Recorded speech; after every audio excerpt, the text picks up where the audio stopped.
Nous, en France, marche place de la Bastille jusqu'à République à Paris pour défendre les Ouïghours, une manifestation à l'initiative de plusieurs associations ouïghours européennes. Il s'agit d'obtenir la reconnaissance d'un génocide, mais aussi d'alerter plus largement sur les dérives du régime autoritaire chinois. On retrouve Juliette Montilly sur place. Y a-t-il du monde ? Oui, Judith, bonjour. Il y a du monde. Depuis 1 heure, plusieurs centaines de personnes se sont rassemblées place de la Bastille, au cœur de Paris. Vous le voyez derrière moi, beaucoup de personnes avec dans leurs mains le drapeau aux couleurs bleues du peuple ouïghour. En cette période de fête nationale chinoise, l'Institut ouïghour d'Europe a souhaité organiser avec plusieurs autres associations de la diaspora cette marche pour dénoncer le génocide ouïghour. Alors génocide, viol, torture, stérilisation forcée, les mots aujourd'hui sont forts. La liste des violences politiques perpétrées par le régime chinois est longue et les faits sont désormais largement documentés. Les preuves et les témoignages s'accumulent. Selon l'ONU, près de 3 millions de personnes seraient internées dans ces camps d'internement et y subiraient des sévices constitutifs de crimes contre l'humanité selon la Convention de Genève de 1948.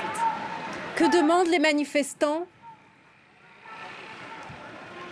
Eh bien, nous avons pu rencontrer et parler avec plusieurs personnes de simple soutien, des personnalités politiques comme Raphaël Glucksmann ou bien des membres de la diaspora exilés ici en France et sans nouvelles de leur famille restée en Chine.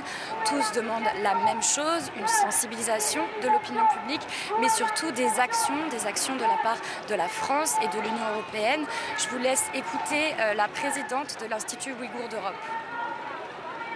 La France n'est pas connue pour son courage en ce qui concerne la Chine. D'ailleurs, en fait, c'est ce que moi, je viens d'une éducation chinoise, que la France, et c'est le maillon faible sur ce point-là. C'est pourquoi, ce n'est pas étonnant, mais en même temps, la France, un pays de droits de l'homme qui se présente ainsi en tout cas, c'est une tâche.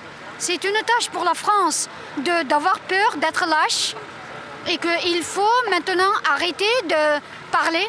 Il faut prendre des responsabilités parce que lorsqu'on est un grand pays démocratique, on est responsable aussi de ce génocide en cours. Il faut l'arrêter.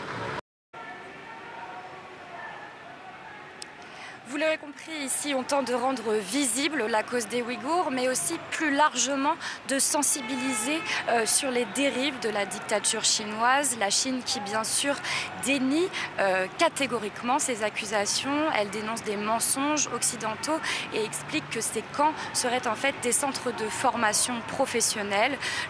L'ambassadeur chinois en France parle quant à lui d'accusations absurdes. Merci beaucoup Juliette Montilly, merci à vous.